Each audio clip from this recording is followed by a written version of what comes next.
वास्तविक पाहता तसा समज अजिबातच होऊ द्यायचा नाही. कारण पुरुषोत्तम ह्या शब्दाचा आपण आधी अर्थ समजून घ्यायला पाहिजे. पुरुष उत्तम, पुरुषोत्तम शब्दाची फोड अशी आहे, पुरुषा, पुरुष अधिक उत्तम, उत्तम पुरुष तोच पुरुषोत्तम. इथे पुरुष म्हणजे जेंट्स नक्कीच नाही. जेंट्स अशा अर्थाने पुरुष या शब्दाची व्याख्या या अध्यायात नाही. एवढंच काय, गीतेत कुठेही पुरुष हा जो शब्द आलेला आहे तो जेंट्स या अर्थाने मुळीच आलेला नाही.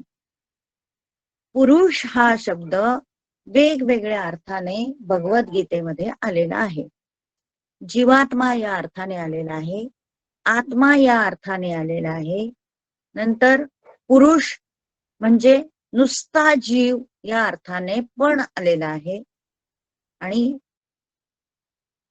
पूर्ण आत्मा, पुरुषोत्तम, पूर्ण आत्मा, पूर्ण पुरुष या अर्थाने पण पुरुष हा शब्द आलेला आहे. म्हणून पुरुष हा शब्द जेंट्स या अर्थाने घ्यायचा नाही. म्हणजे एखादी स्त्री पुरुषोत्तम होऊ शकते हे आपण लक्षात ठेवायचं. एखादी स्त्री सुद्धा पुरुषोत्तम होऊ शकते. म्हणजे काय, उत्तम पुरुष होऊ शकते. उत्तम पुरुष म्हणजे उत्तम जीवात्मा होऊ शकते. उत्तम जीवात्मा केव्हा म्हटलं जाईल, केव्हा म्हणायला पाहिजे किंवा कसं वागलं असता उत्तम पुरुष म्हणून समजलं जाईल, हेच या अध्यायात सांगितलेलं आहे. म्हणून पुरुषोत्तम ह्या शब्दाचा आपण अर्थ आधी नीट समजून घ्यायचा. सगळ्यात महत्वाचं म्हणजे की कुठलाही जीवात्मा हा पूर्ण नसतोच. पूर्ण नसतो जीवात्मा हा, पूर्ण पुरुषोत्तम होत नसतो. पूर्णत्व नसतं त्याच्यामध्ये, कायम अपूर्णत्व असतं. पण प्रयत्नाने त्याला पूर्णत्व साध्य करता येतं, हे लक्षात ठेवायचं. मनुष्य जन्म जेव्हा आपल्याला मिळतो त्यावेळेला ते अपूर्णत्वच असतं. त्याला आपण पूर्ण पुरुष म्हणूच शकत नाही. का बरं पूर्ण पुरुष नाही म्हणू शकत? तर पूर्ण पुरुष केव्हा आपल्याला म्हणता येईल, तर तो जो जीवात्मा आहे त्या जीवात्म्याने पूर्णपणे भगवंत स्वरूप झाल्यावरच होईल. भगवंत स्वरूप, परमेश्वर स्वरूप जो जीवात्मा होईल त्याला पूर्ण पुरुष म्हटलं जातं. मग पूर्ण भगवंत म्हणजे काय, तर भगवंत म्हणजे कीर्ती, ऐश्वर्य, वैराग्य, यश, ह्या 6 गोष्टी आपण मागे पाहिलेल्या आहेत. की वैराग्य पण आहे, कीर्ती पण आहे, यश पण आहे. 6 क्रायटेरिया भगवंत या शब्दाच्या मध्ये येतात. तर अशा 6 गोष्टींनी जो परिपूर्ण आहे त्यालाच पुरुषोत्तम किंवा पुरुष असं म्हटलंय, भगवान असं म्हटलंय. मग सामान्य माणूस हा पुरुषोत्तम होऊ शकत नाही, पण प्रयत्नाने तो नक्कीच होईल, हे या अध्यायामध्ये सांगितलंय. आणि म्हणून हा अध्याय हा कळसाध्याय असं काही लोक म्हणतात. भगवद्गीतेचा हा अध्याय हा कळसाध्याय आहे असं काही लोक म्हणतात. आणि मग 16, 17, 18 हे परिशिष्टाचे अध्याय आहेत असंही लोक म्हणतात. आता कळसाध्याय म्हणजे काय, तर या पृथ्वी तलावावर येऊन मानव जन्म आपण घेतल्यानंतर मानव जन्माचं ध्येय काय असलं पाहिजे ते कळणं आणि त्याप्रमाणे वागून ते सिद्ध करून दाखवणं, हे ह्या मानवी जीवनाचं सार्थक आहे किंवा हे ह्या मानवी जीवनाचा कळस आहे असं म्हटलं जातं. तर मग हा पुरुषोत्तम म्हणजे नेमका काय? तर हे पुरुषोत्तम म्हणजे एखादी व्यक्ती नाहीये किंवा शरीर नाही, तर पूर्णता जिथे आहे तिथे पुरुषोत्तम असं म्हटलेलं आहे. पूर्णता कुठल्या दृष्टीने?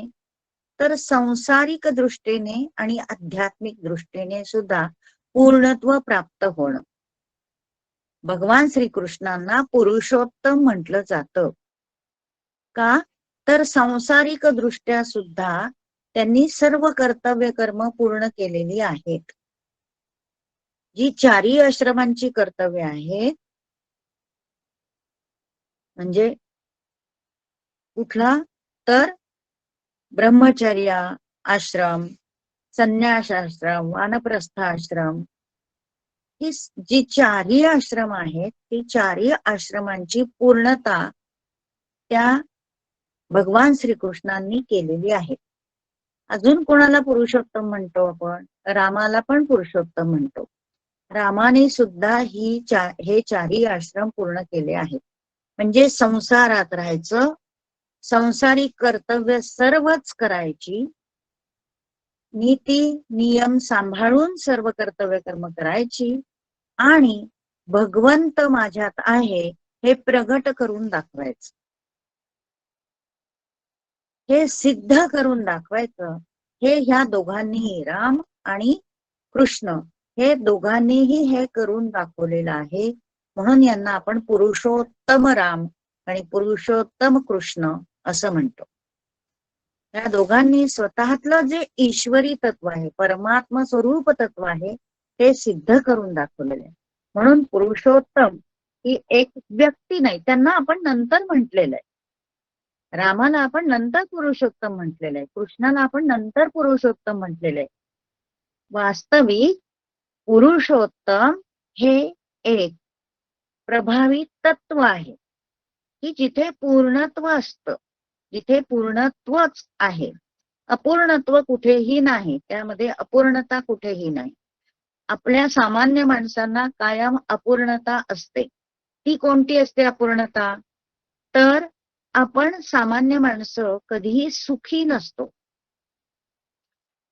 सतत आपण कुठल्या तरी गोष्टीचा अभाव आपल्याकडे असतो. सतत मरेपर्यंत आपल्यामध्ये कुठली तरी गोष्ट माझ्याकडे नाही ही भावना आपल्या मनामध्ये असते. म्हणून सामान्य मानवी जीवन जे आहे ते अपूर्णत्व देणार आहे.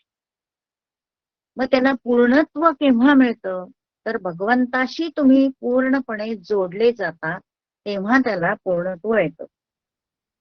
ह्या जीवाला मुळातच ओढ जी असते ती, प्रत्येक जीवाला ओढ असते ती पूर्णत्वाचीच असते. पण त्या दृष्टीने प्रयत्न केले नाही तर त्याचं जीवन हे अपूर्णच राहतं. मग अपूर्ण राहिल्यामुळे पुन्हा पुन्हा त्याला ते पूर्ण करण्यासाठी जन्म आणि मृत्यू ह्याच्या चक्रात यायला लागतं. जन्म आणि मृत्यू ह्यांच्या चक्रात वारंवार येऊन सुद्धा जर मानवी देह, मानवी जीवाला समजलं नाही की आपला जीव हा पूर्णत्वाकडे आपल्याला न्यायचा आहे, म्हणजे काय करायचंय? भगवत स्वरूप करायचं आहे, हे जर समजत नसेल तर तोपर्यंत तो जीव जन्म आणि मृत्यूच्या फेऱ्यात सतत अडकत राहतो. जन्म आणि मृत्यूच्या फेऱ्यामध्ये सतत येऊन कर्मबंधनात राहतो. म्हणजेच त्याला कधीही मोक्ष मिळत नाही. पूर्णत्व म्हणजे मोक्ष प्राप्ती, हा एक पूर्णत्वाचा आणखी एक अर्थ आहे. पुरुषोत्तम म्हणजे पूर्णत्व आणि पूर्णत्व म्हणजे मोक्ष प्राप्ती. तर पूर्णता असणं हे अंतिम जीवाचं काय आहे? साध्य आहे असं आपण म्हणू.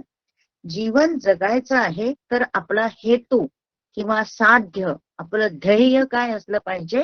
तर भगवंत स्वरूप होणं किंवा भगवंताशी एकरूप होणं, हे आपलं ध्येय असलं पाहिजे. मग आपल्या सामान्य माणसाला ते का मिळत नाही किंवा पूर्णत्व का येत नाही? तर एकतर विषय शब्द स्पर्श रस रूप गंध हे इंद्रियांचे जे विषय आहेत ते आपल्याला ह्या संसारामध्ये डुंबत ठेवतात, त्याच्यातून बाहेर येऊच देत नाही. पहिला विषय आहे. दुसरं पूर्णत्वाकडे न येऊ देण्याचं दुसरं साधन काय आहे जीवन जगत असताना? तर सत्ता. सत्ता ही कशाची? तर भौतिक जी गोष्ट आहे, भौतिक मालमत्ता जी आहे त्याची तर सत्ता प्रत्येकालाच वाटतच असते, पण हा माझा जीव जो आहे त्याच्यावर भगवंताची सत्ता आहे हे हा जीव मानतच नाही. मी माझ्या मालकीचा हेच ह्या जीवाला माहित असतं आणि पूर्णपणे स्वतःकडे तो सत्ता घेत असतो. ही स्वतः म्हणजे स्वतःकडे सत्ता घेणं म्हणजे उपाधी जी आहे, मानवाला लागलेली जी उपाधी असते त्या उपाधीकडे सत्ता घेणं. त्यावेळेला मनुष्य विसरत असतो की परमेश्वराचा अंश म्हणजे मी आहे, म्हणजे माझी मालकी कोणाकडे असली पाहिजे? परमात्म्याकडे असली पाहिजे. पण जीव हा संसारामध्ये जेव्हा गुरफटून गेलेला असतो तेव्हा सर्व मालकी ही स्वतःकडे घेतो. स्वतःकडे मालकी घेतल्यामुळे त्याला मोक्षपद कधीच मिळत नाही, स्वतंत्र तो कधीच होत नाही, तो पूर्ण पुरुष कधीच होत नाही, तो पुरुषोत्तम कधी होत नाही. हे दुसरं कारण. म्हणजे पहिला आपण विषय पाहिला, दुसरं सत्ता पाहिली.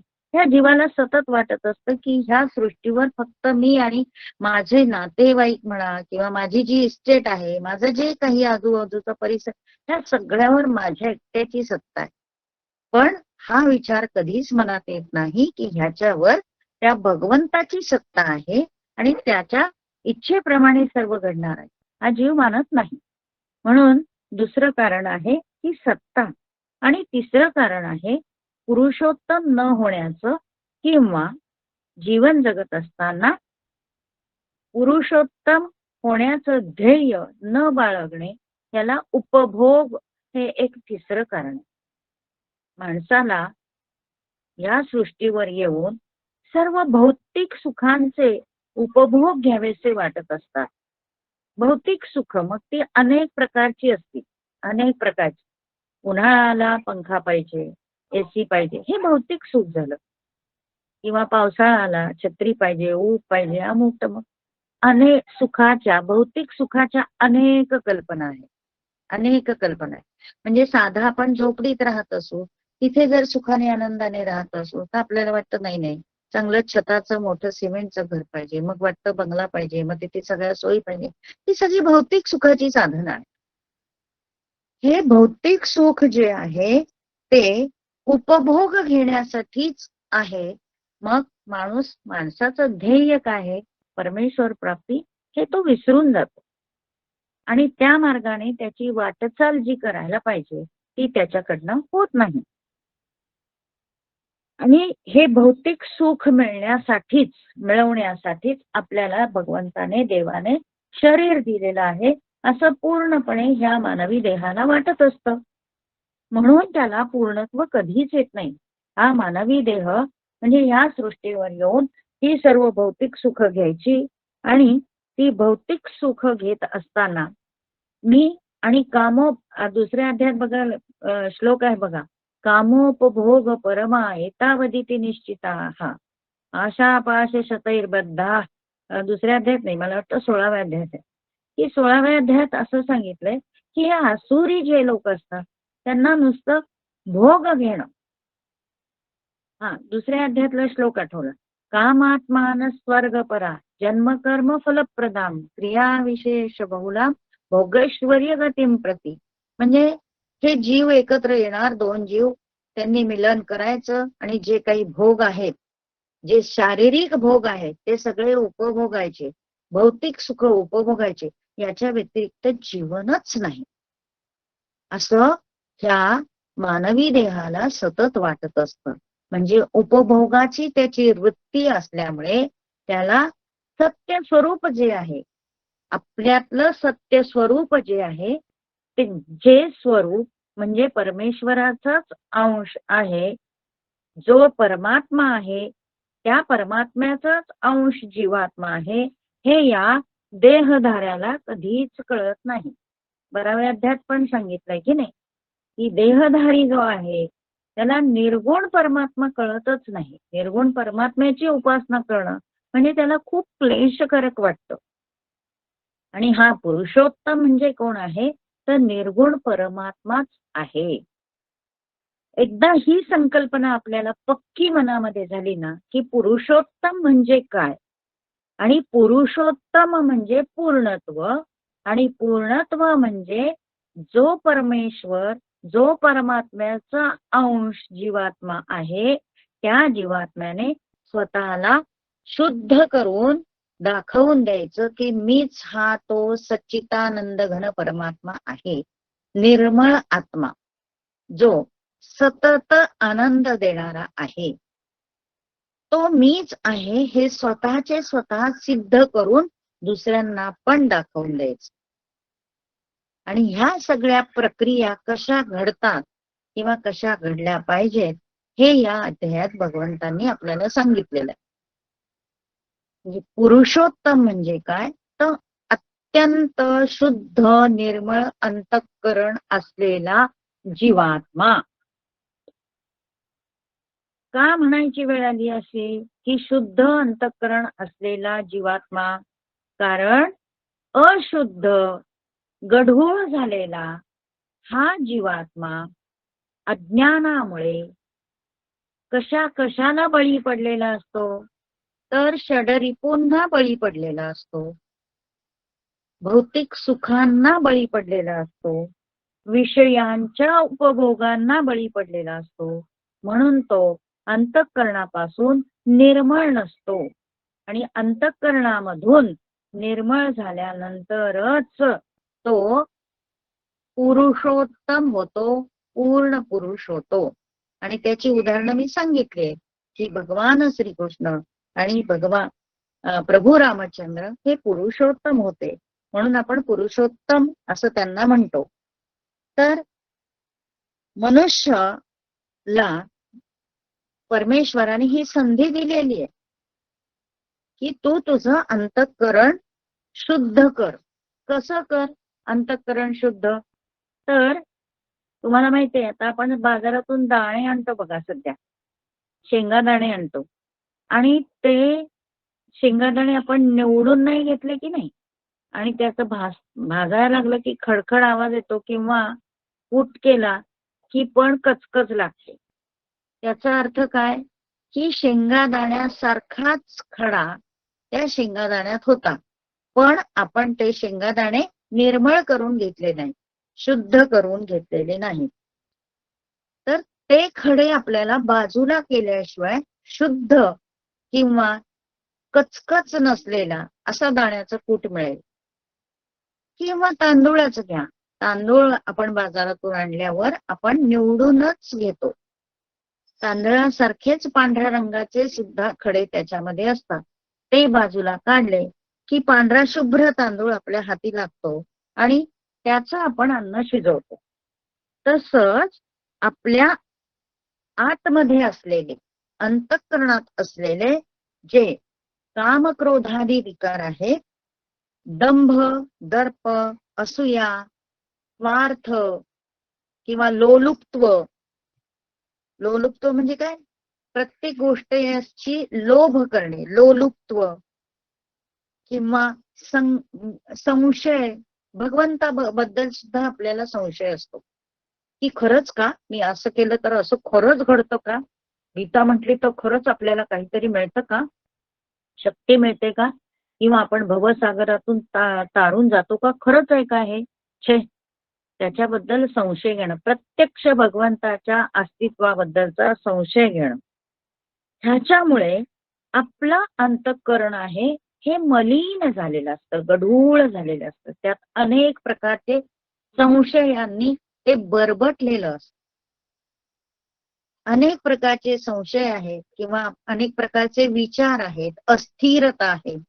त्याच्यामुळे हे द्वंद्वासारखे विचार आपल्या मनामध्ये येतात, आणि दोष निर्माण करतात. मनुष्य जीवन हे शुद्ध, निर्मळ, अगदी नारळ फोडल्यानंतर जो पांढरा भाग आपल्याला कसा पांढरा शुभ्र दिसतो, तसं आपलं अंतःकरण पूर्णपणे दिसलं पाहिजे. आणि ते केव्हा दिसतं, तर जे आपल्यावर झालेले चुकीचे संस्कार असतात. चुकीचे म्हटले, चांगले संस्कार तर आपल्याला चांगलंच करणार आहे, पण आपल्या मनावर, आपल्या बुद्धीवर, अंतःकरणावर जे चुकीचे संस्कार झालेले असतात, त्यामुळे आपण शुद्ध आणि निर्मळ होऊ शकत नाही. त्याचं आणखी एक तुम्हाला छोटस उदाहरण देते, की आपल्या पायात एखादं काहीतरी घुसलं असेल बारीकसं, तर ते आपल्याला किती अस्वस्थ करतं. आणि अस्वस्थ करतं, आणि ते अस्वस्थ करत असून सुद्धा ते जर लगेच काढलं गेलं नाही, तर तिथे कुरूप होऊन जातं. आणि मग ते कुरूप सुद्धा आपल्याला नंतर खूप वेदना देतं. त्याचप्रमाणे आपल्या अंतःकरणावर जर चुकीचे संस्कार झालेले असतील, तर ते आपल्याला वेदना देतात. आपल्याला अंतःकरण निर्मळ होऊ देत नाही, शुद्ध होऊ देत नाही. आणि म्हणून माणसाचं जीवन हे असहाय्य होऊन जातं, अशांत होऊन जातं. मग हे अंतःकरण आपल्याला रित करून टाकायचंय. जे गढूळ झालेलं आहे, ज्याच्यामध्ये खडे आहेत, ज्याच्यामध्ये तूस बारीक बारीक तुस आहेत, हे सगळं कशाचे परिणाम आहेत, तर हे जे षडरिपू आहेत किंवा कामक्रोधादी विकार, दंभ, असूया, हे सगळे आहेत. ह्याच्यामुळे ते अंतःकरण अगदी निर्मळ नाही झालेलं, गढूळ होऊन गेलेलं आहे. हे अंतःकरण आपल्याला शुद्ध करायचंय. आणि ते शुद्ध अंतःकरण करणं म्हणजेच त्या परमात्म्याचा आपण अंश म्हणून जगणं. परमात्मा हाच जीवात्मा आहे, हे सिद्ध करून दाखवणं. आणि हे सिद्ध करून दाखवण्यासाठी पहिल्यांदी आपल्यामधला जो अहंकार असतो, मी असा, मी तसा, माझं असं, माझं तसं, हे मी आहे ना, ममत्व जे आहे ते काढून टाकलं पाहिजे. ते कसं काढायचं, तर मी नाही रे, ह्या भगवंताने मला ही उपाधी दिली आहे आणि माझ्यात आहे तो फक्त भगवंतच आहे, मी कोणी नाही. नाहम करता ही भावना आपल्या सतत मनामध्ये असेल, तेव्हाच आपल्याला पूर्णत्व प्राप्त होईल. तेव्हाच आपल्याला खूप निखळ आनंद मिळेल. आणि हा जो निखळ आनंद असतो, तोच सच्चितानंद घन परमात्मा. सच्चितानंद ज्याला आपण म्हणतो, सच्चितानंद घन परमात्मा म्हणजे निर्मळ आनंद देणारं जे चैतन्य तत्व आहे, जे सर्व विश्वात भरून उरलेलं आहे, कणाकणात आहे, त्याचाच अंश आपण होणं म्हणजे तो परमात्म्याचा जीवात्मा, परमात्मा स्वरूप होणं, असंच म्हटलं जाईल. आणि असं होणं म्हणजे पुरुषोत्तम. आणि मग हे केव्हा होतं, तर परमेश्वराशी जोडलं जातं, तेव्हाच त्याला योग हा शब्द वापरतो आपण. मग तसं वागलं तर पुरुषोत्तम योग असं होऊन जातं. असा हा पुरुषोत्तम योग नावाचा 15वा अध्याय आपण आज त्याची प्रस्तावना बघितली, नुसती प्रस्तावना बघितली. आता हे आणखी एक, की पुरुषोत्तम व्हायचं म्हणजे काय, तर एखादा डबा आहे ना, तो आधीच धान्याने खूप भरलेला आहे. आपलं शरीर म्हणजे एक डबा आहे म्हणूया, आणि त्याच्यामध्ये धान्य भरलंय. एक प्रकारचं का होईना धान्य भरलेलं आहे. त्याच्यामध्ये जर आपल्याला दुसरं धान्य भरायचं असेल, स्वच्छ केलेलं धान्य भरायचं असेल, तर पहिला डबा आपल्याला रिकामा केलाच पाहिजे ना. त्याला काही जाळं झालंय का, तो काही घाण झालाय का, पहिल्या धान्यामध्ये काही किडे वगैरे आहेत का, खडे आहेत का, हे सगळं आपल्याला बघावं लागणार. तो डबा पूर्ण रिकामा करावा लागणार, घासून पुसून स्वच्छ वाळवावं लागणार. तेव्हाच आपल्याला दुसरा पदार्थ जो आहे त्याच्यात भरता येईल. म्हणजे आपलं शरीर हे सुद्धा, किंवा आपलं हृदय जे आहे ते सुद्धा, हे असं धान्यांनी, षडरिपूच्या धान्यांनी भरलेलं आहे असं समजायचं. आणि मग त्यातला जो अनावश्यक भाग आहे, जो आपल्याला उपयोगी नाही आहे, जो खराब झालेला आहे, तो सर्व काढण्याचा प्रयत्न करायचा आणि अंतःकरण शुद्ध करायचं. म्हणजे अंतःकरणातले जे दोष आहेत ते आपण काढून टाकायचा प्रयत्न करायचा. असे दोष आपण काढून टाकले की परमात्म्याची आपली भेट होण्यासाठी काहीही विलंबच लागणार नाही. अवघड आहे की नाही हे सगळं, पण हेच पुरुषोत्तम योग आहे. त्यालाच पुरुषोत्तम योग असं म्हणायचं. मग हा संसार वृक्षाची कल्पना या अध्यायाला दिलेली आहे बरं का, सुरुवातीमध्ये, की हा संसार वृक्ष आहे. जसं आपण क्षेत्र आणि क्षेत्रज्ञ मध्ये जे पिंडी आहे ते ब्रह्मांडी आहे, जे ब्रह्मांडी आहे ते पिंडी आहे, हे बघितलं. तसंच या अध्यायामध्ये हा संसार वृक्ष म्हणजे काय आहे तर सर्व ब्रह्मांड आहे. आणि ह्या संसार वृक्षाचं ब्रह्मांड ची एक अंश म्हणजे आपलं पिंड आहे असं समजायचं. कसं काय बरं संसार वृक्ष आणि ते तुम्ही जर कुठे पाहिलं तर हा संसार वृक्ष जो पुरुषोत्तम योग नावाचा अश्वत्थ वृक्ष म्हटलेला याला वृक्ष म्हटलंय. वृक्ष म्हणजे काय, की खूप मोठं, नुसतं झाड नाही तर खूप मोठं, ज्याच्या मुळ्या फांद्या ह्या प्रचंड फोफावलेल्या असतात. म्हणजे अश्वत्थ वृक्षाचं जर तुम्ही घेतलं किंवा वडाचं झाड घेतलं तर त्याच्या ज्या मुळ्या आहेत, या गल्लीत जर तुम्ही ते झाड पाहत असाल तर त्याच्या मुळ्या तिसऱ्या चौथ्या गल्लीपर्यंत गेलेल्या तुम्हाला आढळतात. किंवा त्याच्या झाडाच्या ज्या फांद्या आहेत त्या सुद्धा ह्या गल्लीतून तिसऱ्या चौथ्या गल्लीपर्यंत गेलेल्या असतात. त्याची पानं सुद्धा भरपूर असतात. एवढा मोठा हा वृक्ष, म्हणजेच त्याला संसार वृक्ष असं म्हटलंय. ह्या संसार वृक्षाला वटवृक्षाची उपमा दिली आहे किंवा अश्वत्थ वृक्षाची उपमा दिली. आता अश्वत्थ वृक्ष ह्या शब्दाची फोड अशी आहे, श्वहा, श्वहा म्हणजे उद्या, आणि अश्वहा म्हणजे उद्याही न टिकणार. अश्व थ, थ म्हणजे स्थिर राहणार, अ म्हणजे नाही आणि श्व म्हणजे उद्या. म्हणजे हा अश्वत्थ वृक्ष आहे, जो संसार वृक्ष आहे, तो चिरकाल टिकणारा नाही. का बरं चिरकाल टिकणारा नाहीये हे का सांगायचंय त्यांना? चिरकाल जे टिकणार आहे तेच महत्व सांगण्यासाठी संसार वृक्ष चिरकाल टिकणार नाही हे सांगायचं.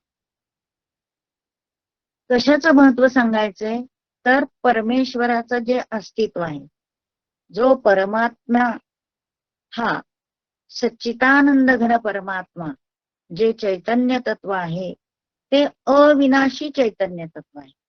आत्म्याचं जे तत्व आहे ते अविनाशी आहे, अव्यय आहे, ते मोजता न येणार आहे, त्याला आदिही नाही अंतही नाही, ते आहेच आणि आहेच. मग हे तत्व हे एकटं होतं. अहम ब्रह्मास्मी हे तत्व एकटं होतं. एकटं राहिल्यामुळे त्याला कंटाळा आला, म्हणून त्याने दुकट्याची निर्मिती केली. मग हे दुकट म्हणजे कोण आहे तर हा संसार वृक्ष माया आहे. आणि ह्या मायेचा जो पसारा आहे तो म्हणजे संसार वृक्ष. मग मायेच्या पसाऱ्यामध्ये काय काय येतं हे आपण त्याचे डिटेल्स बघितलेले आहेत. की पंचमहाभूत येतात, पंचमहाभूताच्या 5 तन्मात्रा येतात, त्या तन्मात्राचे आणखी त्या देवता येतात. ह्याचा मागे मी चार्ट पाठवला. हे सगळं मिळून जे होतं ते संसार वृक्ष. त्यालाच आपण 7व्या अध्यायामध्ये अपरा प्रकृती असं म्हटलंय. अपरा प्रकृतीमध्ये काय काय येतं तर पंचमहाभूत, नंतर पंचमहाभूतांचे 5 विषय, आणि त्या पंचमहाभूतांमुळे ह्या जगतामध्ये ज्या ज्या सर्वांची निर्मिती झाली आहे ते सर्व. त्या पंचमहाभूतामध्ये तेज हे तत्व घेऊया आपण. ह्या तेज तत्वाद्वारे कशाची निर्मिती झाली आहे? तर सूर्याची निर्मिती झाली आहे, तेजाची निर्मिती झाली आहे, अग्नीची निर्मिती झाली. तेज म्हणून जे आहे, तेजस्विता म्हणून जिथे आपल्याला दिसतं ते सूर्य आहे, चंद्र आहे, त्याची निर्मिती झाली. पृथ्वीची निर्मिती झाली आहे, पृथ्वीपासून अनेक गोष्टी निर्माण झाल्या. म्हणून ह्या संपूर्ण ब्रह्मांडाचा जो पसार आहे त्यात मूळ काय आहे? तर पंचमहाभूत. आणि ही पंचमहाभूत कशी आहेत? तर त्यामध्ये मन, बुद्धी आणि अहंकार ही तत्व मिळाली तीन, ही अष्टधा प्रकृती होते. अष्टधा प्रकृती ही प्रत्येक जीवात्म्यामध्ये असतेच. म्हणजे कशी? तर आपण जो मानव आहे त्यामध्ये पृथ्वी तत्व आहे, वायू तत्व आहे, जल तत्व आहे, आकाश तत्व आहे आणि तेज तत्व आहे. मन आहे, बुद्धी आहे आणि अहंकार हे पण तत्व आहे. इथे अहंकार म्हणजे काय? तर ज्या गोष्टीमुळे आपण आयडेंटिफाय होतो त्याला अहंकार असं म्हणायचं. आपल्याला जो अहंकार असतो तो अहंकार नाही.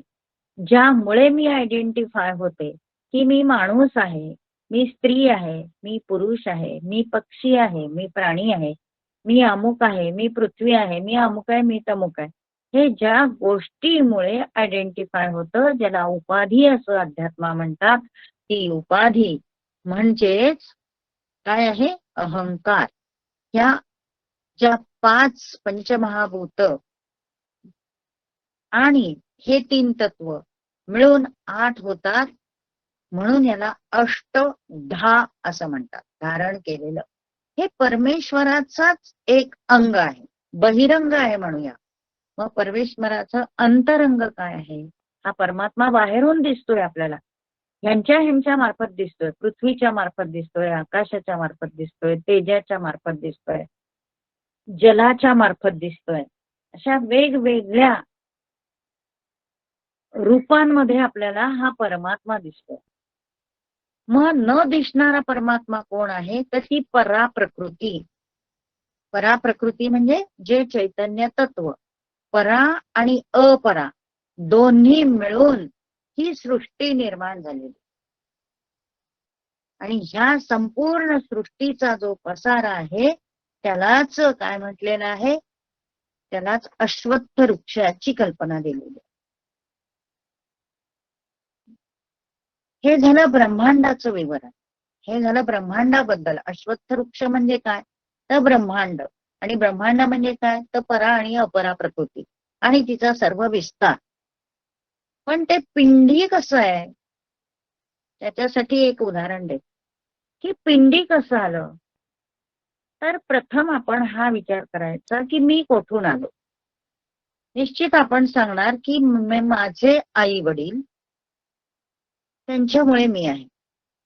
आई वडील तरी कुठून आले? त्यांच्या आई वडिलांमुळे. ते तरी कुठून आले? त्यांच्या आई वडिलांमुळे. म्हणजे मूळ पुरुष जो आहे, घराण्याचा जो मूळ पुरुष आहे, तिथून ह्या वटवृक्षाची निर्मिती झालेली आहे. आपल्या घराण्याचा सुद्धा एक वृक्ष असतो, माहितीये तुम्हाला? आपल्या घराण्याचा वंश वृक्ष असतो. हा वंश वृक्ष कसा वाढत गेला आहे? तर मूळ जे कोण असतील ते, मग त्यांची मुलं, मग त्यांची मुलं, त्यांची मुलं, असं करत करत आपणापर्यंत आपण आलेलो आहोत. आणि हेच जर चित्र काढलं आपण तर आपल्याला फक्त कोण दिसतोय? आपण दिसतोय आत्ता. मग आपण जे आत्ता दिसतोय ते म्हणजे ह्या अश्वत्थ वृक्षाची कोण आहेत? फांद्या, पानं हे आहोत. पण मग त्याची मुळं जमिनीत आहेत. ते वरवर दिसतात का? नाही. मग त्याची मुळं जमिनीच आहेत म्हणजे कुठे?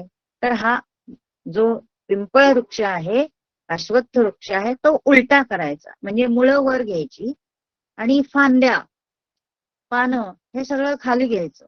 एक संकल्पना आहे ही. की हा वृक्ष आपण उलटा करायचा.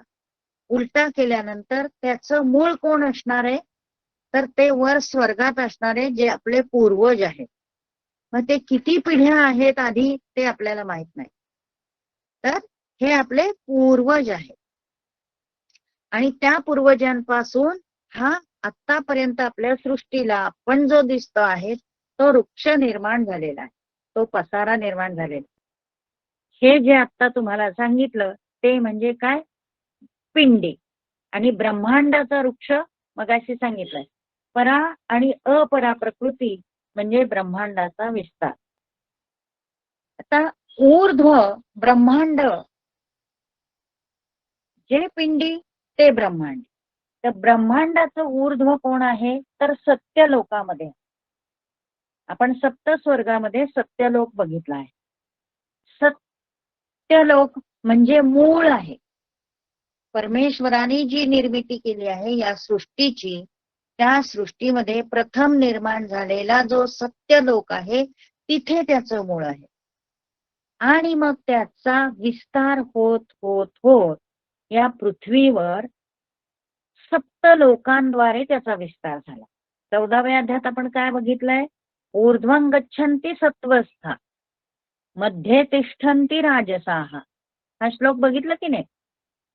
तर ऊर्ध्वं गच्छन्ति सत्वस्था म्हणजे काय, की मृत्यूनंतर जर तुम्ही सत्वगुणामध्ये असाल तर सत्य लोकाच्या मार्गाकडे जाणार, त्या मार्गाने प्रवास करणार, म्हणून ऊर्ध्वं.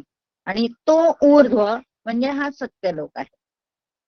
मग त्याच्यानंतरचे जे लोक आहेत ते हे नंतरचे आहेत. आणि हे झालं ब्रह्मांडाचं. पिंडाचं काय आहे, तर पिंडाला या पृथ्वीवर येऊन मानव देह मिळाल्यानंतर ब्रह्मांडापर्यंत जाण्यासाठी प्रयत्न करायचा, म्हणजे सत्यलोकामध्ये जाण्यासाठी प्रयत्न करायचा. सिद्ध करून दाखवायचंय की हा जीवात्मा जो आहे तो निर्मळ आहे, शुद्ध आहे, परमेश्वराचाच एक अंश आहे. हे सिद्ध करून दाखवण्यासाठी मानवदेव आहे. आणि हे सिद्ध करून दाखवण्यासाठी भगवद्गीता तुम्हाला 3 वेगवेगळ्या प्रकारचे हे भक्तियोग, ज्ञानयोग आणि कर्मयोग हे मार्ग सांगते.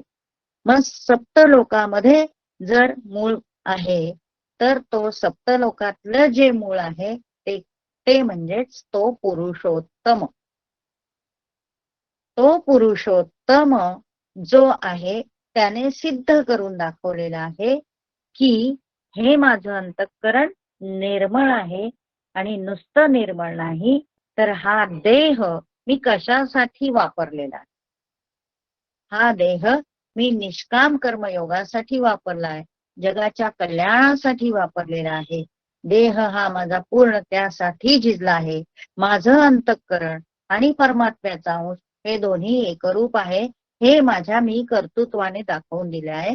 आणि त्याचं सुंदर उदाहरण म्हणजे राम आणि कृष्ण यांचं चरित्र. म्हणूनच आपण त्या दोघांना पुरुषोत्तम असं म्हणतो. तर अश्वत्थ म्हणजे काय, तर न टिकणार. काय टिकत नाही, तर जन्म आणि मृत्यू किंवा देह हा कायम टिकत नाही. पण टिकतं काय, तर परमेश्वर नावाची जी गोष्ट आहे, सच्चित आनंद देणारी ती गोष्ट आहे, ती चिरकाळ टिकणारी आहे.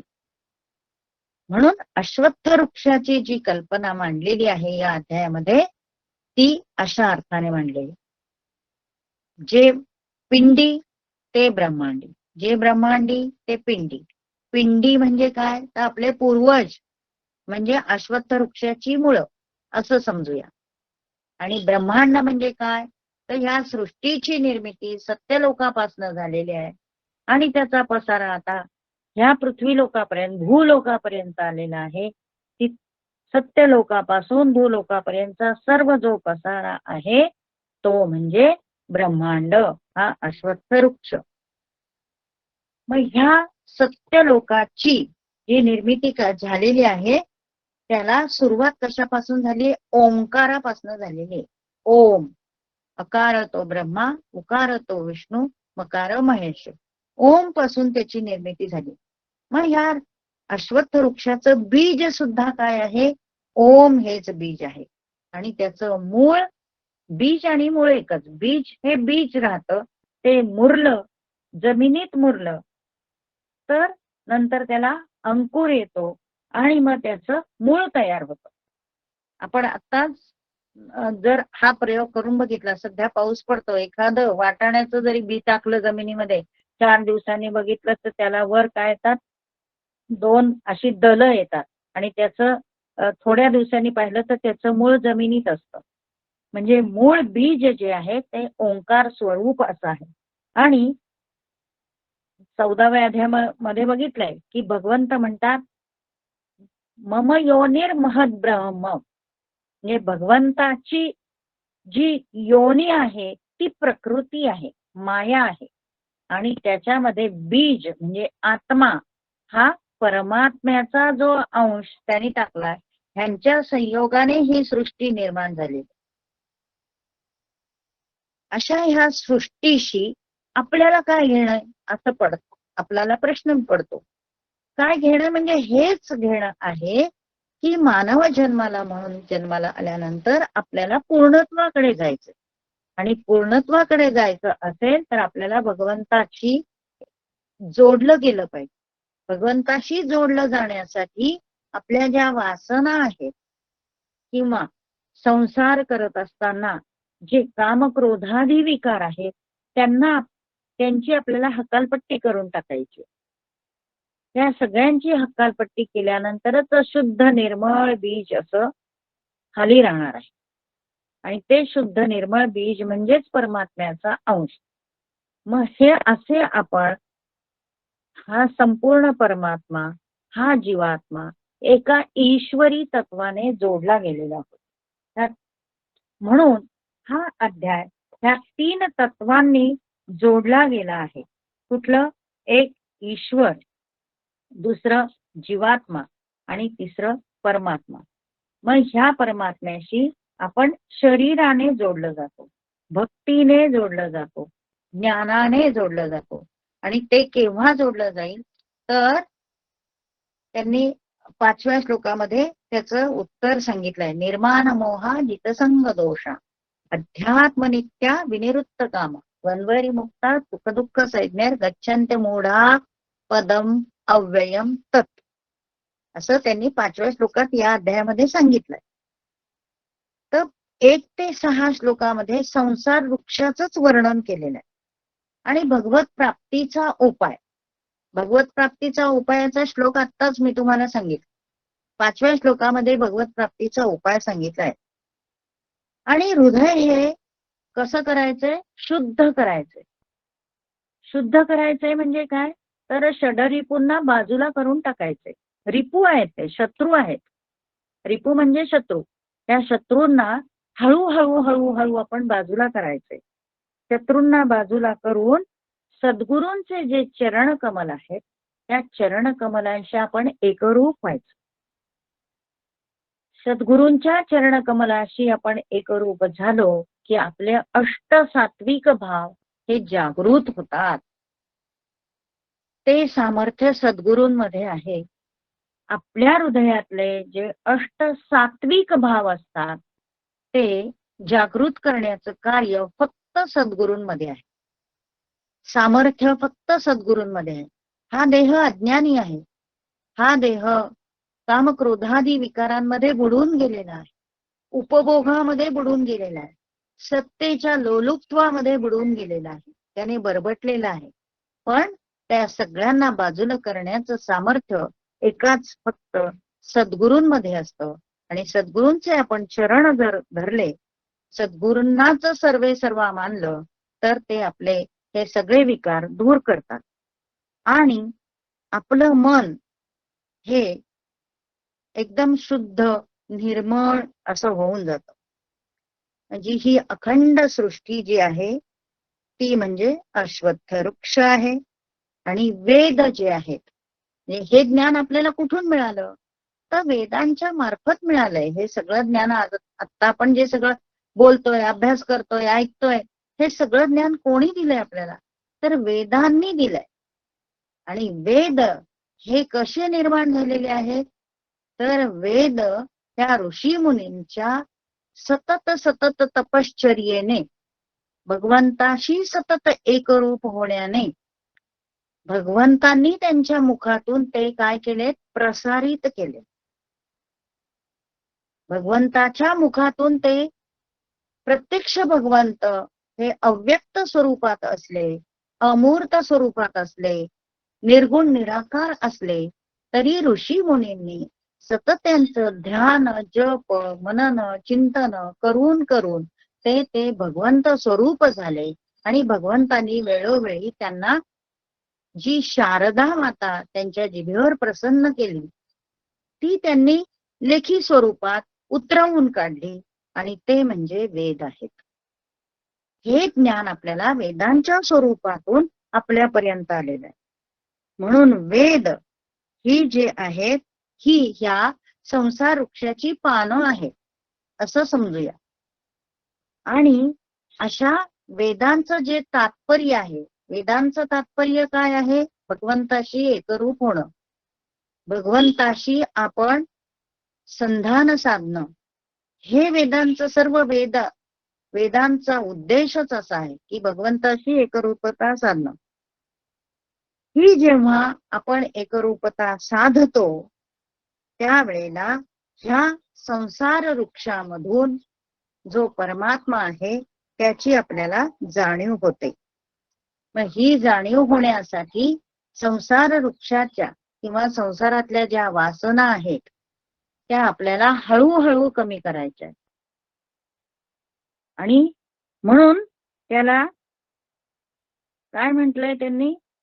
अधश्च मूलान्यनुसंततानि कर्मानुबंधीनि मनुष्य लोके अधश्चोर्ध्वं प्रसृतास्तस्य शाखा. ह्या शाखा कशाच्या आहेत? वासनांच्या शाखा पसरलेल्या आहेत. वासनांच्या शाखा आपण हळूहळू कमी केल्या, आणि त्या कमी करून कुठे गुंतवायच्यात वासना? तर परमेश्वर प्राप्तीसाठी गुंतवायच्या आहेत. म्हणून अश्वत्थ वृक्ष पहिला श्लोक आहे, ऊर्ध्वम मूलम अधशाखम. ह्या संसार वृक्षाचं ऊर्ध्व म्हणजे मूळ कुठे आहे? तर वरती आहे. आणि त्याच्या ज्या शाखा आहेत त्या खाली आहेत. खाली म्हणजे कुठे? पृथ्वी लोकावर आहे. आणि त्या कशा आहेत? प्राहुः अव्ययम, त्या नाश न पावणाऱ्या आहेत. छंदांसी यस्य पर्णानि यस्तं वेद स वेदवित. वेद ही त्याची सुंदर अशी पालवी आहे. आणि हे जे वेदांचं रहस्य जाणणारा जो आहे तो म्हणजे कोण आहे? तो जीवात्मा आहे. मग ह्या जीवात्म्याने काय केलं पाहिजे? तर अधश गुणप्रवृद्धा विषय प्रवाहाला. दुसरा श्लोक काय आहे? गुणप्रवृद्धा. गुणप्रवृद्धा म्हणजे आपण ते 14व्या अध्यायात 3 गुण पाहिले की नाही? सात्विक गुण, राजस गुण आणि तामस गुण. ह्या 3 गुणांमुळे ह्या मनुष्याची वृद्धी सारखी होत असते आणि त्याला पुन्हा पुन्हा संसारात येतो तो, आणि मूळ परमेश्वर जो आहे तो त्याला मिळत नाही, भेटत नाही. म्हणून विषयांच्या ज्या शाखा आहेत, शब्द स्पर्श रस रूप गंध, या विषयांच्या ज्या शाखा आहेत त्या वाढतच जातात, फांद्या वाढतच जातात. म्हणून आपण सुद्धा बघा, एखादं झाड खूप वाढलं की आपल्याला राग येतो, किती हे त्रास देतंय झाड, म्हणून आपण ते छाटतो, हो की नाही? छाटून टाकतो का? तर ते रस्त्यात येतंय, ते त्रास देत आहे, डोक्याला लागतंय वगैरे. तशाच ह्या जीवात्म्याच्या विषयांच्या शाखा आपण वेळोवेळी छाटायच्या. का छाटायच्या? तर त्या निर्गुण परब्रह्माकडे आपल्याला जाण्यासाठी त्याचा उपयोग आहे. आणि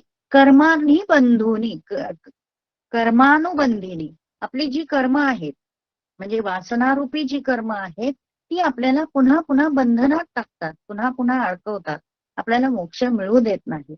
मनुष्य लोके, या मनुष्य जीवनामध्ये आल्यानंतर कर्माच्या बंधनाने आपण ते पुन्हा पुन्हा अडकत राहतो आणि आपल्याला मोक्ष मिळत नाही. न रूपमस्येह तथोपलभ्यते. आपण तिसरा श्लोक पाहतोय. न रूपमस्येह तथोपलभ्यते नान्तो न चादिर न च संप्रतिष्ठ. अश्वत्थमेनं सुविरूढ मूलम असंग शस्त्रेण दृढेन चित्वा. न रूपम असी इह तथा उपलभ्यते असं म्हटलंय की हे जे परमेश्वराचं स्वरूप आहे ते मनुष्य लोकामध्ये आपल्याला दिसून येत नाही, इह लोकात कळत नाही, त्याचा अंतही कळत नाही, आरंभही कळत नाही आणि त्याची स्थिती कुठे आहे तीही दिसत नाही. का दिसत नाही? कारण वासनारूपी जे हे झाड अश्वत्थ वृक्ष वाढलेलं आहे, त्याच्या फांद्या वाढलेल्या आहेत, त्याच्यामुळे ते दिसत नाही. मग ते चर्मचक्षूंनी तर आपल्याला कधीच दिसणार नाही. मग त्यासाठी ज्ञानचक्षू लागतील. ज्ञानचक्षू मिळवण्यासाठी आपण काय करायला हवंय ते 5व्या श्लोकात सांगितलंय. निर्माण मोहा जितसंग दोषा अध्यात्मनित्या विनिवृत्त कामाः द्वंद्वैर्विमुक्ता सुखदुःख संज्ञात गच्छन्ते मूढा पदमव्ययंत. हा परमेश्वर दिसण्यासाठी भेटण्यासाठी आपल्याला काय करायला लागेल? निर्माण मोहातून आपण मुक्त व्हायला पाहिजे. आपल्याला साध्या साध्या गोष्टीचे मोह असतात आणि ह्या साध्या साध्या गोष्टीच्या मोहांमुळे आपण त्याला बळी पडतो आणि परमेश्वराकडचं चित्त जे आहे ते आपलं विचलित होतं, दुर्लक्षित होतं. जितसंग दोषा, संग दोष म्हणजे काय? आसक्तीचा दोष. जीवनामध्ये मला अमुकच एक गोष्ट हवी म्हणजे हवीच, ही जी आपली आसक्ती आहे त्या आसक्तीवर आपण जिंकून घ्यायचं. म्हणजे काय? आसक्ती कमी करायची. जिथं संग दोष, संग नावाचा दोष म्हणजे आसक्ती नावाचा दोष हा आपल्यामध्ये असतो. हे अमुक एक हवंच, हा दोष पूर्णपणे काढून टाकल्याशिवाय आपल्याला भगवंताची प्राप्ती होत नाही. हा दुसरा क्रायटेरिया सांगितला, जित संग दोष. जित म्हणजे जिंकलेला, ज्याने हा संग दोष म्हणजे आसक्तीचा दोषावर विजय मिळवलेला आहे असा तो. अध्यात्मनित्या, सतत अध्यात्मवृत्तीमध्ये आपण असलं पाहिजे. आत्मवृत्ती, अध्यात्मवृत्ती म्हणजे काय? तर माझ्यामध्ये परमेश्वर आहे आणि त्या परमेश्वर जो विश्वव्यापक परमात्मा आहे त्याच्याशी मला एकरूप व्हायचंय आणि त्याच्यासाठी मी वेगवेगळ्या प्रकारची साधना करीन, अशी वृत्ती सतत मनात बाळगायची. त्याला अध्यात्म नित्य आपल्या मनामध्ये तशीच भावना असली पाहिजे. विनिवृत्त कामाः, वि शब्द बाजूला काढूयात पुण्याला. वि म्हणजे विशेष करून, विशेष प्रयत्नांनी निवृत्त होणे. कशाबद्दल? कामाः म्हणजे ज्या आपल्या कामना असतात, सुखदुःख रूपी कामना, संसारातल्या ज्या कामना असतात तर ती कामना पूर्ण नाही झाली की दुःख, कामना पूर्ण झाली की सुख, त्याला समान मानायचं, न्यूट्रल ठेवायचं. अशा ज्या सुखदुःख रूपी कामना आहेत त्यापासून आपण पूर्णपणे निवृत्त होणं. निवृत्त होणं म्हणजे काय? तर सुख आलं तरी तेवढंच महत्व, दुःख आलं तरी तेवढंच महत्व द्यायचं. त्याला विनिवृत्त कामाः, विशेष करून निवृत्त करणं. हा चौथा क्रायटेरिया सांगितला. आणि 5वा काय सांगितलंय? द्वंद्वैर्विमुक्ता. द्वंद्व असतात आपल्या मनामध्ये, सतत कुठल्याही 2 गोष्टीची सतत आपण कंपॅरिझन करत असतो आणि त्यामुळे आपल्याला सुख मिळत नाही, आनंद मिळत नाही. त्या पूर्णपणे आपल्या मनातल्या घालवणं, हा द्वंद्वाचा स्वभाव जो आहे आपला तो पूर्णपणे घालवणं, त्याला म्हणायचं द्वंद्वैर्विमुक्ता. म्हणजे द्वंद्वाची जी आपली संकल्पना असते, हे झालं की ते पाहिजे, ते झालं की ते पाहिजे, नाही ते झालं की ते मिळालं असतं तर बरं झालं असतं, ते हे मिळालं नाही म्हणून मी दुःखी झाले, ते मिळालं म्हणून मी सुखी झाले. हे सतत द्वंद्व आपल्या मनामध्ये चालू असतं. तो द्वंद्वाचा विचार करायचाच नाही, एक परमेश्वराचा सतत विचार करायचा. म्हणजे द्वंद्वाच्या ज्या गोष्टी आहेत त्याला आपण दुय्यम स्थान देतो. भगवंत माझ्या बरोबर आहे ना, तो बरोबर करेल ही सतत आपल्या मनामध्ये भावना पाहिजे. आणि त्याच्यापासून ह्या द्वंद्वाच्या ज्या कल्पना असतात, आपल्या कल्पनाच आहेत ह्या, आपणच तयार करतो ह्या कल्पना. हे चांगलं आहे, हे वाईट आहे, हे असं आहे, हे तसं, ह्या कल्पना आपणच तयार करतो. त्यांना शून्य किंमत द्यायची. त्याला म्हणायचं द्वंद्वैर्विमुक्ता. आणि सुख दुःख चैतन्य. सुख आणि दुःख हे गच्छन्ते मूढा, त्यांना घालवूनच टाकायचं. सुख आणि दुःख त्यांना न्यूट्रल करायचं, समान मानायचं. त्यांना आपल्या आयुष्यातून घालवून टाकायचं. सुख आणि दुःख नाहीच आहे, जे आहे तो सच्चित आनंद परमात्मा माझ्या बरोबर आहे. आणि तो कसा आहे, तो अविनाशी आहे, चिरकाल आनंद देणारा आहे. अशा आपल्या मनाची भावना जेव्हा होते तेव्हा तो निर्मळ अंतःकरणाचा परमात्मा जो आहे तो आपल्यामध्ये जागृत झाला आहे असं आपण समजायचं. अशा प्रकारचा हा पुरुषोत्तम कसा तयार होतो, पुरुषोत्तम म्हणजे काय, हा अध्याय आपण बघत होतो आणि त्याचे आज आपण 5 श्लोक खूप विस्ताराने बघितलेले आहेत. खूप लोकांना हा अध्याय अवघड वाटतो, पण अजिबातच अवघड नाहीये. एकदा आपल्याला संकल्पना समजली की जो परमात्मा आहे त्या परमात्म्याचाच अंश हा जीवात्मा आहे आणि ह्या जीवात्म्याचं ह्या पृथ्वीवर येण्याचं कर्तव्य काय आहे, हे एकदा आपल्याला कर्तव्य म्हणण्यापेक्षा ध्येय काय आहे, परमात्मा प्राप्ती हे माझं ध्येय आहे, हे आपण एकदा समजलं की हा अध्याय आपल्याला अगदी सोपा वाटायला लागतो. म्हणून जीव, जगत आणि ईश्वर. जगत म्हणजे कोण, तर ही संपूर्ण सृष्टी, हे ब्रह्मांड आहे ते म्हणजे जगत. जीव म्हणजे कोण, हा जीवात्मा. आणि ईश्वर म्हणजे कोण, तर भक्तीचं माध्यम, ज्ञानप्राप्तीचं माध्यम, कर्मयोगाचं माध्यम म्हणजे ईश्वर आहे. ह्या तिन्हींची गुंफण जेव्हा होते तेव्हाच आपल्याला तो पुरुषोत्तम योग म्हणजे काय हे कळतं. आणि पुन्हा पुन्हा आपण रामायण ऐकूया किंवा श्रीकृष्ण लीला ऐकूयात. उद्याच गोकुळाष्टमी आहे, त्या निमित्ताने सगळ्यांनी श्रीकृष्ण चरित्र, श्रीकृष्णाचं जे काही महात्म्य आहे ते कुठे तुम्हाला ऐकायला मिळालं तर जरूर ऐका, की पुरुषोत्तम का बरं म्हटलेलं आहे यांना हे कळेल. राम रामांचं सुद्धा कार्य जेव्हा आपण पाहतो तेव्हा तो पुरुषोत्तम राम म्हणूनच आपण पाहत असतो.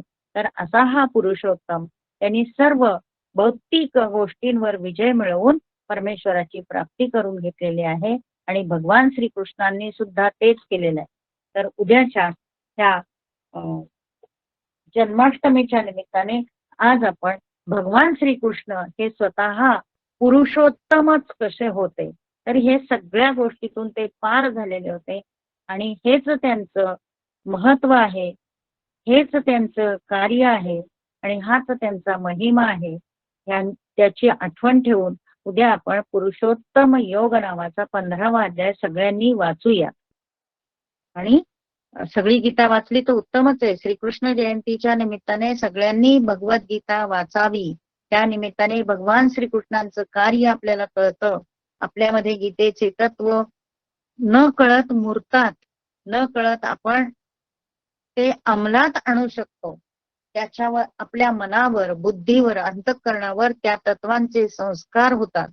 तर उद्या सगळ्यांनी भगवान श्रीकृष्णांची यथोचित षोडशोपचार पूजा करा आणि भगवद्गीतेच्या पुस्तकाची पण पूजा करा आणि सगळ्यांना गोकुळाष्टमीच्या खूप खूप शुभेच्छा.